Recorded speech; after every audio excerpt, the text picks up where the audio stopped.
Some homeowners tell lawmakers property taxes are about to force them out of their homes. Governor Mike Braun's property tax package today, though, got its first public hearing. That same package could cost local governments more than $1 billion. News 8's government reporter Garrett Berquist shows us the numbers.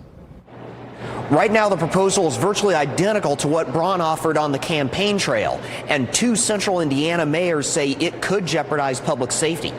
While lawmakers held their first hearing, the governor brought in 2 homeowners to make their case.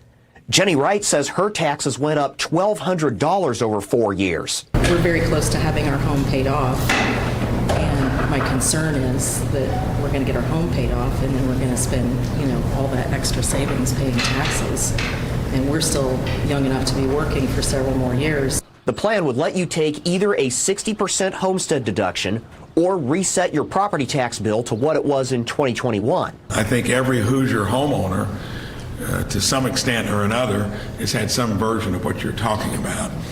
And what I've proposed out there is to look at what would have been reasonable and then reset it to that level. The big question is what that relief costs local governments.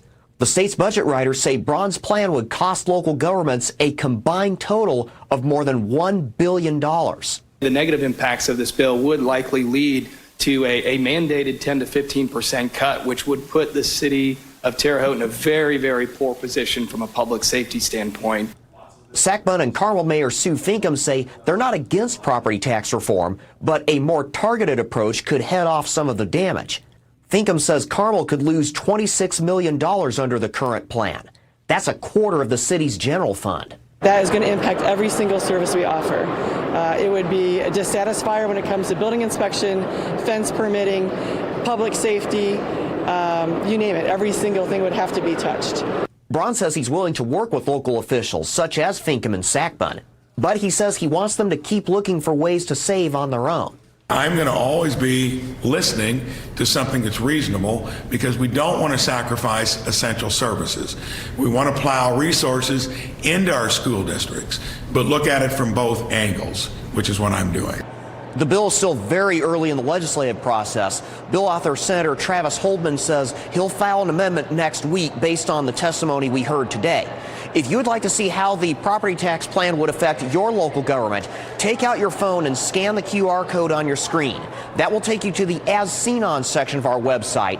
I have included a link to the state's own rundown of how individual local governments would be affected by the plan. It's in the article for this story. At the State House, I'm Garrett Berquist for Wish TV, wishtv.com, or follow us on Facebook for updates.